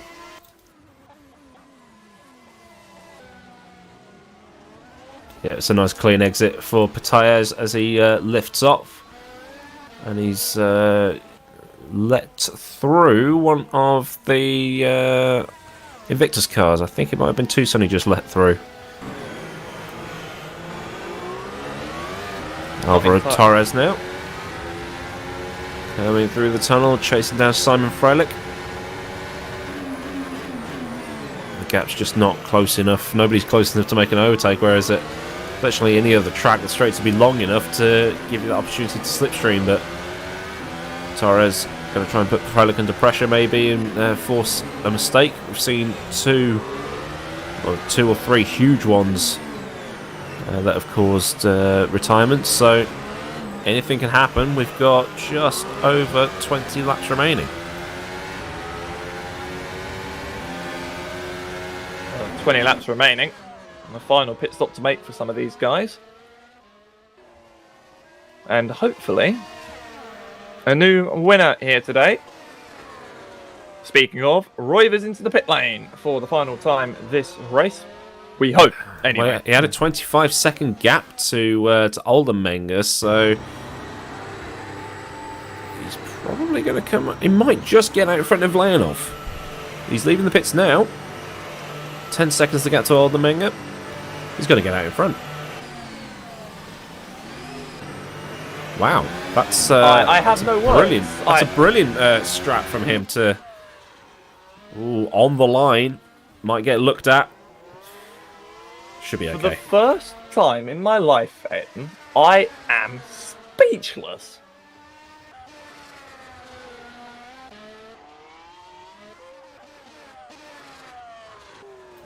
Yeah, that's a good point, actually. Yeah, Felix in our ears is saying he might have short-filled, maybe doing another stop at some point, but why he would, we don't know. Might as well just run it to the end, but given how the tank is around Azure, he might just pull it off, especially with it being so difficult to overtake. Oldenmenger 4 seconds behind, still needs to pit again. Leonov, another 1.5 seconds behind Oldenmenger as we cut back to Alvaro Torres, still up the back end of Simon Freilich. Into the hairpin, flick it in, you can see the front left tyre getting off the ground, such is the way the roads are. And now he's very, very close. Not close enough. Oh, just gave a bit too much power on the exit of Portier, but still he's getting closer. He's getting closer. He's having a sniff. And he goes full send into the chicane. And there we go. We've had an on-track overtake. Brilliant move into the chicane there from Alvaro Torres. Simon Felix been dropped by half a second already. He might have been scared to death of the Brem GP car absolutely flying up the inside. We can get a replay of that. Just see how close they got to maybe making contact or even to the wall. As here it is, the replay. Felix van Delft, our broadcast director, in charge of the R key here today. So the slipstream pulls to the inside. Just got it pulled up in time to not hit the sausage curve. So that's a great overtaking manoeuvre for 6th position.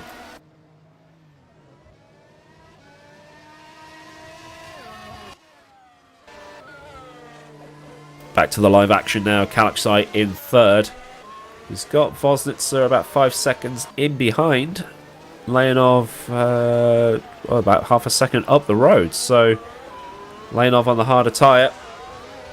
Kalakshai on the softer tyre. So roles reversed from the previous stint. Kalakshai might be able to try and do something here. He had a brilliant start. Got into 2nd off the line. Beat Noah Roivers into Sandovo, but Roivers is now leading. Kalakshai back in 3rd. Vosnitzer 15-16 seconds behind. As actually Vosnitzer's pitting, so that's why that gap is increasing. Yes. I've just heard some news. Go on. Lalu retired himself by accident. Rip.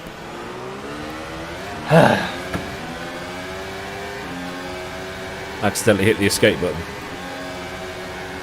He accidentally hit the escape button and then the return to monitor button, from what I can gather. It's a shame regardless. Yeah, he was doing so well. Yeah. Tewson's in the pits. So that will bring him out maybe just in front of Roslan. Be interested to see where he does come out. Meanwhile, Kalakshai, now seeing that he's got a 3 in his position instead of a 2, he's now going, excuse me, what? And is now putting the pressure back on Ivan Leonov to try and make his way through. It'll be interesting. Meanwhile, obviously again, about half a minute back is Tom Oldenmenger. So they've got plenty of time to race each other and do things that they probably wouldn't do normally because they know they've got that gap.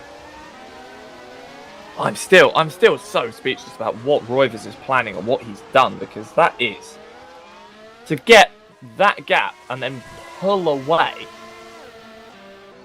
If you can tell he has short fuel. If he is stopping again, he's going to come out in 3rd. Around Oldenmenger. So he's going to have to be setting lap record after lap record to be able to get where he's going to come back out. As Vosnitzer has retired with an accident, it says on my screen. Is this going to be a Sander vote?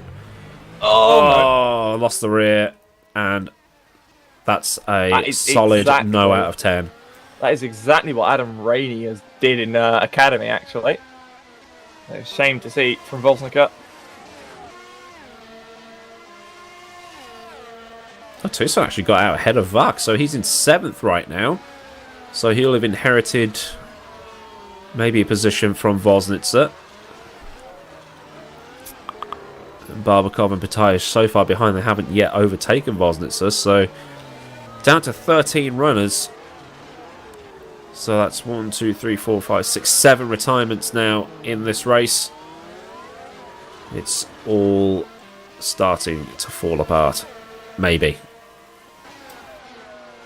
We will have 12 runners. We'll have the same amount of runners as we did at the end of the AMA race earlier. We've got, I believe we've got less runners than we did in Academy, although I'll actually have to check that one up. But we're still doing relatively well in terms of attrition versus the amount of people in the field. It's good to see for Pro. As long as you finish still, you will get a point. And as long as you get to 90% distance, I should say, you will get a point. Either way, on board with Kalakshai, lap 48 of 63. And Leonov, that Netrex looming in front. Another thing to mention actually is a very, very good day from Victus here. 7th and 9th. A very, very solid haul of points for that team that have not had the greatest of results in recent races. Another good haul of points actually as well for Torres and Chadapantelis. Obviously 5th and 10th today. As long as things stay the way they are. Yeah, I'm just looking at the points now. Roslan has 13 because he finished 10th in he finished 10th at Zandvoort and then 13th at Silverstone. And then looking on my other page, because I have printouts this time, because why not? Invictus Motorsport, Matthew Tewson doesn't actually have any points at all. So assuming Matt Tewson can keep it in between the walls, he's going to have a decent amount of points here. I think he might actually overtake Cameron Roger in the driver's standings if he does, because Cam's got 6. Yeah, I think he might do actually. Should be good for him. Matt Tewson's finished 18th, 16th, 17th, DNF at Zandvoort, 20th at Silverstone, and then 17th at Indianapolis. So his good qualifying has held him in good stead here today. Of all places you want your qualifying to go well, it is here at Azure. You know, the one track where people can't really overtake you regardless of pace, and, well, you want a good qualifying lap. And, well, he delivered. He did exactly what he needed to, and his pace actually hasn't been that bad in general anyway, so Susan doing a very, very good job indeed here. Meanwhile, back to that fight. You can just see the Brain GP car there, I believe, of Chadapantelis just looking, going, come on, guys, hurry up. Well, I'm slow and all, but, you know, get on with it. And 3/10 the gap. They've actually got Arif Roslan to lap in front of them. You can see him up the road. And actually, obviously, Arif Roslan only half a second behind Thomas Vox. So they've got 2 cars to get by, which actually might open up an opportunity for Chadapantelis to gain a place or 2, depending on how quickly they get out of the way of 2nd and 3rd place overall. Lap 50 has just been begun by Rosewood and Notary Withers as well, which means we have 14 laps to go inside that final 15. Everyone now hopefully starting to go, well, I'm not fighting anyone, bring the car back, and, well, anyone that's currently in a fight, you know, about half a second away from the other is going to be going, come on, let me through already. Either way, we'll hopefully set in for a nice little finish, and hopefully could be set in for a fight for 2nd. Yeah, Roivers has an 8-second lead, about 8.5 second, 9-second lead to Leonov, who's being chased by Kalaksai. We're looking at the front wing now of Kalaksai, going down towards the harbour front, and then into the tunnel where you get the best sensation of speed around this Azure circuit. Oldermega is about 20 seconds behind that, so yeah, it's all going to be down to what Roivers has got literally in the tank, because we don't know if he's short fueled or if he's doing another stop or anything else like that, but still holding steady at the front, no mistakes, fingers crossed. And actually I think looking at the in-game timing screens, only the top 6 are on the lead lap right now. It was a similar story in Academy as well. Only the top 5, I believe, was actually on the lead lap there. So it's just amazing how towards the end of this race, how pretty much almost everyone has gone a lap down outside of, you know, those that are within like about maybe 5-10 seconds off the leader. It just shows how much, if you have a pace advantage here at Azure, how much you can exploit that, and, well, pretty much how quickly you can lock off people from basically getting past you if you have an issue. Speaking of, Chadapantelis is on the back of. Oh, that was a front wing, yeah. Whose though yeah. is? To whom does it belong? It belongs to Jabataeus. So he's going to need to get that. That thing's not going to turn through that final couple of corners, but he brings it in. Hopefully, no speeding penalty for him. As we see a replay of what happens, he just overshoots one of these corners. Just go too deep into the hairpin. Bonk. And, yep, bonk. Straight to Too the scene of fast. the accident. Easy enough to do as well if you're turning a bit too tight there. Clamber the curb and, well, the car just goes, no. But in he'll come and go another lap down to these guys. And these guys can see in front of them that battling pair of Ruslan and Vok. So we've got the fight for 2nd and the fight for 7th about to be on the same bit of tarmac. Now this will actually be interesting as we're right on board with Chantapantelis, because he's going to want those two to make a nice bit of room for him to get down the inside of Ruslan and Vok, who are of course not scrapping away too hard, but they're definitely scrapping. Now the blue flags are showing, they know who's behind. They've not got long to get out of the way prior to penalties being applied. So they're going to be looking in the mirrors going, oh come on, hurry up and catch us already. It won't be too long before we see how this evolves, because there could be a potential change for that 8th place.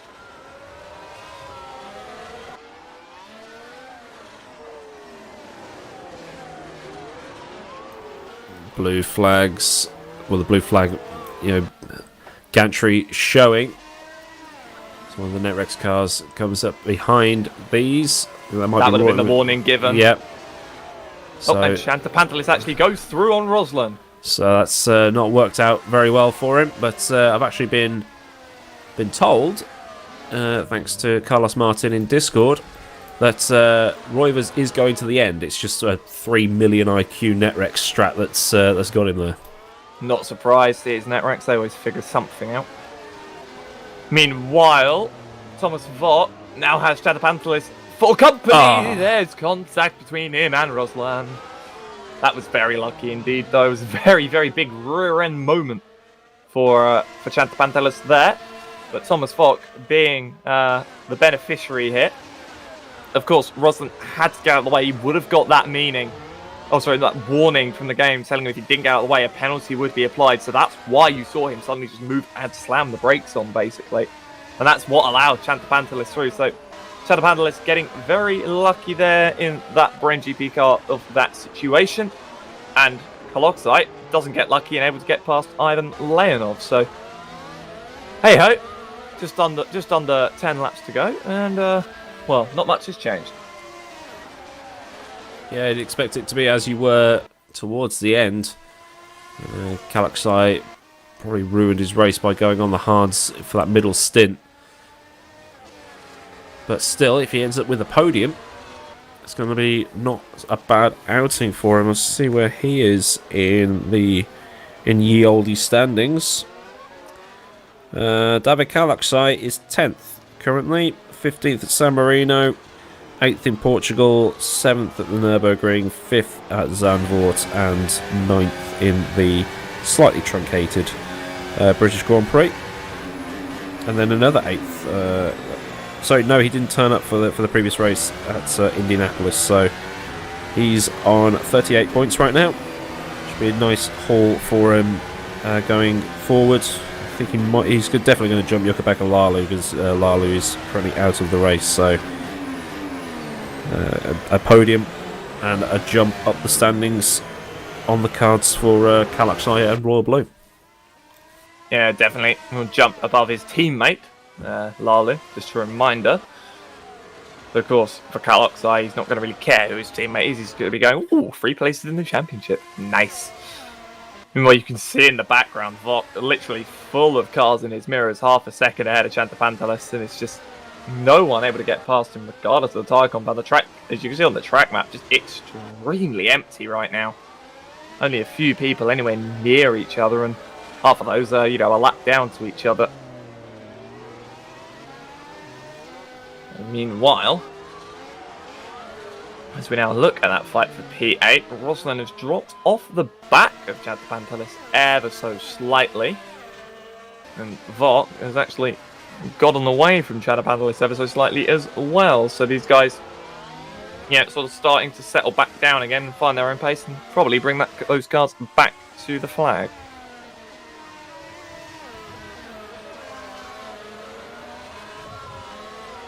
Yeah, look at that. That track map reminds me of the old Call of Duty days, where everybody would be in one corner of the map and then it would slowly move across the map and it would be carnage in another part. But it's still amazing how they can drive for this long, keep it out the wall. And we're on board with Noah Roivers as he comes down into Hirabow. That right front tyre getting off the ground now, the left front into the hairpin. Portier, lower Mirabeau, this section very, very tricky because you want to get the exit for the tunnel. And he's now got an 11-second lead over his teammate Ivan Leonov. Kalaksai starting to get dropped a little bit by Leonov. So maybe a safe bet for a Netrex 1-2 at this point, but again, anything can happen, and we've just got under 10 laps to go. Yeah, 7 laps to go when Roivers crosses the line. And it's now that period where everyone sort of relaxes, everyone's sort of like, okay, not long to go. It's single digits. We can finally breathe and know that, you know, I haven't got to worry about pit stops. I haven't got to worry about, you know, going anywhere outside of what I've got to do. Bring the car home, bring the tyres back in one piece, and don't hit the barrier. That's the big one. Don't hit the barrier. Like, that's rule 1 here. Rule 2 is bring the car back with tyres. And rule 3 is preferably in the lead. Yeah, Roy was pulling away as it stands. That gap up to about 11.3, so he's flying out there at the minute on those hard tyres, even though they're the slower tyres. Kalaksai struggling with Leonov in front of him. Might feel he's getting a bit held up. But still, a podium for him here today would be a great boost to his season. Yeah, it would. It'll be definitely a great boost to his morale as well. Not having the greatest start to the race, but bringing himself back up and now being 11.5 seconds in the lead, he's definitely going to look back and go, yeah, this works, and it just shows I am, you know, this is why I'm leading the championship. This is why I am dominating the Triple Crown. And, well, considering how things are in the Triple Crown, now that I actually look at things in terms of pro, with Viktor Ivanov actually being a no-show, and Leonov only having 2 points at the last round at Indianapolis, he's actually pretty untouchable going into the next round at Le Mans. Yeah, Leonov 4th in the standings. Vosnitzer out of the race. So 71 to 88. That would put him into 3rd. I'm just trying to see where that is in relation to Oldermenger. Because Leonov was on 71, Oldermenger's on 92, so he's not going to catch Oldermenger, but he's definitely going to be in 3rd, with Oldermenger not too far ahead. Just trying to do some maths as we speak, actually, and figure this one out. So give me a moment.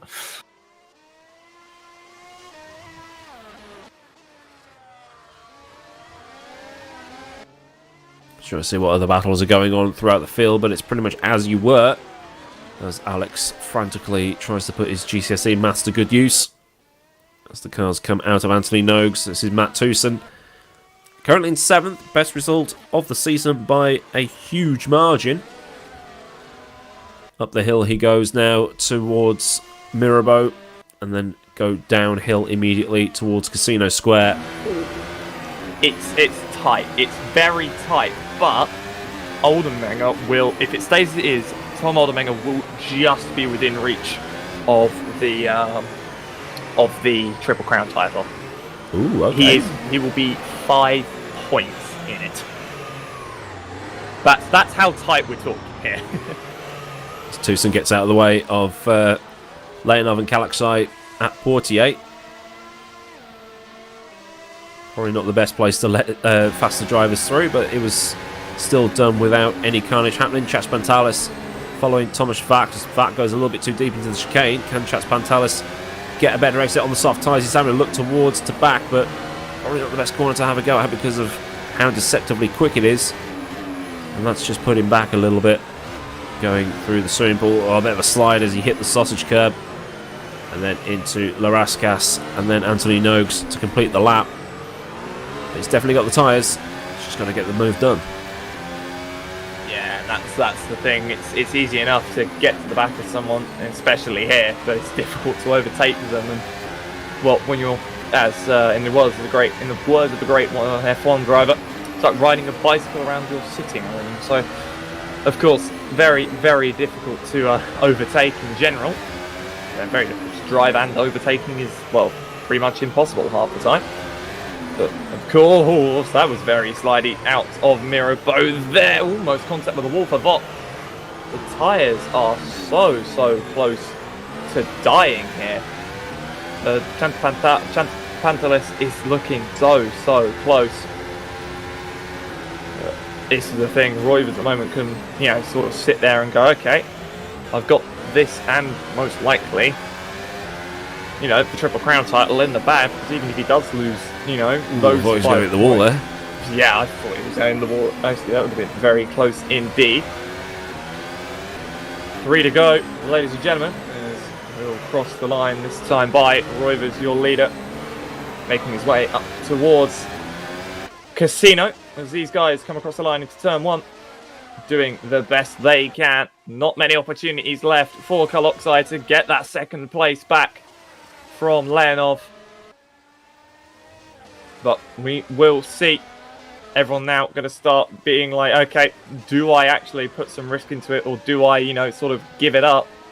Ultimating has actually gained about 12 seconds on these guys through the course of this final, these final stint. So if these guys do come together, depending on how intense it is, it could give Oldermenger a lot more points than maybe even, will give them a podium place if they take long enough to get themselves recovered. But hopefully none of that will occur. About to start the penultimate 2 laps to go here for Roivers. He just makes his way out of Raskas and through Anthony Nose. These guys flying through the swimming pool and entering that final sector. Just doing what they can. The dirty air really not helping the royal blue of Kaloxai through Anthony Nose. Who's got the car that's more planted? It seems to be Kaloxai this time. By 2 to go now. And into turn 1. Up the hill we go. You can see one of the Invictus cars in the background. That'll be Matt Tucson, who's about a second and a half ahead of Thomas Vok. Through Casino. Over the bump, down the hill to Mirabeau. Get as close to that inside curve as you dare. To lick the car through the hairpin. And just try and keep those tyres in check. Through 48. Just boot the throttle. Through the tunnel. Blast it, get blinded by the sun as you make your way back into broad daylight. Try not to clip that inside wall, which we've seen enough drivers do today. Through to back. Netrex looking so positive on turning. It just literally looked like someone had just paused the race, turned it and let it go again for a moment there. Into Raskas, and this is where Kaloxai seems to really close in through those final few corners, but he just doesn't seem to be able to get the exit. Final lap, white flag, and Aiden, it has been a flawless race from no Roivers. Yeah, that 3 million IQ strat that they pulled off, it's got Roivers from 3rd, as he was at the start, through Sandovote on the first lap, as he goes through the hairpin for the final time, and then down towards the harbour front. Just keeping it nice and under control. Doesn't want to do anything stupid. Doesn't want to do a center and crash out of an easy race victory. Through the tunnel. Up into broad daylight, as you say, getting blinded by the sun. Hard on the brakes. Through the chicane. Nice and simple. Really the hard part of the race over with. Nice and easy. Through to back. Still runs it up to the wall. And then through the swimming pool complex. Up to La Raskas. Doesn't need to do anything stupid through here. And then round through Anthony Nogues for the final time. And Noah Roivers is going to win the Azure Grand Prix by 14.5 seconds from teammate Ivan Leonov. And if we cut back to that battle, well, actually, I think that battle is pretty much over because it's Kaloxai now 1.5 seconds behind the Netrex driver in front of him, as those two will round out the podium. Tom Aldermenger, no doubt, going to finish in 4th as he exits the swimming pool now. Through the penultimate corner and then up towards Anthony Nogues for the final time. So that's Tom Aldermenger bagging some good points for Burst Esports, the only finisher from Burst Esports today. As now Alvaro Torres, a brilliant race from him. Brem GP in 5th. Simon Frelick Matt Tusen, Thomas Vac, George Chatzpantalis, Arif Roslan round out the top 10. They've already finished because they were a lap behind. And then Barbakov, Patayas. Actually, no, Patayas is also Burst Esports. My mistake. As he ends his eventful day in 12th. But still, 12 finishes. Everybody who finished gets points. It's like an episode of Oprah Winfrey. You get points, you get points, you get points. Everybody get points. Noah Roivers is going to extend that championship lead. He was on 121. If you do the maths, that's more points. As he has one hand on the Triple Crown title, just Le Mans to go, as he does some celebratory donuts. Well, he does a dough as he runs out of space and hits the wall, so it makes him a bit of a nut. Yeah, that's on camera. We caught that, but he's not going to be put off. He's going to carry on doing some. He's an Azure Grand Prix winner. So, 12 finishes from 18. The attrition rate very much the same, pretty much as it was previously. What is the World Championship going to give us? That kicks off in about 45 minutes' time. Lewis McGlade and Ewan O'Leary will be taking you through that one, as Noah Roivers tries to get back to the pit lane before that engine goes pop, because it's smoking like a Pink Floyd concert in the 1970s with one of the Burst Esports cars behind him. So your final results: Noah Roivers wins from Ivan Leonov. David Kalaksai, a brilliant race from him for Royal Blue. He's in third, gets some big points. Tom Aldermenga going to be disappointed with fourth, but Alvaro Torres for Brem GP, like I say, a very good performance from him in fifth. Simon Frelick, Matt Tusen, Thomas Vac, George Chatzpantalis in ninth, and then Arif Roslan rounding out the top 10. So both the Invictus cars in the top 10. Story Barbakov for Royal Blue, he's in 11th. The Shabbatayas, the last of the finishers, in 12th. In Jan Vosnitzer, Jukka-Pekka Lalu, Marek Godek, Cameron Roger, Cass Rietveld, Sergio Fletcher, your non-finishers. So, driver of the day, Alex, who would you put in that one?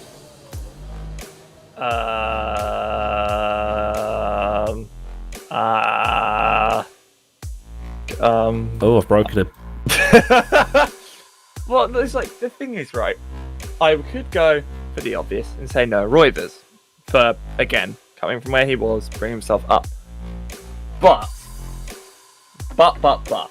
the lesson I've learned from Pro is to not get excited about other people winning. Because Ryan Roivers will always find a way to win. Outside of the time he doesn't. You know what? I'm going to give it to Tusen, actually. Oh, I'm going to give it to Tusen. Because he drove extremely well. Didn't put a foot wrong. Yeah, locked up a few times, but hey ho, everyone was doing that. Didn't make a mistake. Didn't hit a wall. Kept it clean. Ran a strategy that worked. And at the end of the day, he was rewarded with the points that he had. So good on Matt Tusen. Okay. Solid drive. I'm going to give it to Kalaksai just because he, put it right up the front, kept it there all race, and bagged big points where his teammate Jukka-Pekka Lalu really couldn't, and pretty much turned his season around. So that is it for us here at the Azure Grand Prix. Next up will be the French Grand Prix on the 20th of June 2021. Like I say, Lewis McGlade and Ewan O'Leary will be taking you through the Big Boy Championship. That is, of course, the World Championship with the likes of... Cameron will be taking you through that. With Cam on cams as well. Cameron and Ewan taking you through today's action in World Championship. There we go. I'm on autopilot at the minute, but still the final round of the Triple Crown will be coming up on the 20th of June. And like I say, stick around for the likes of Jene Simicic, Michi Hoyer, Dennis Jordan, and even Ibrahim Khan yeeting their cars around this very, very tricky track. So still plenty of racing left to come.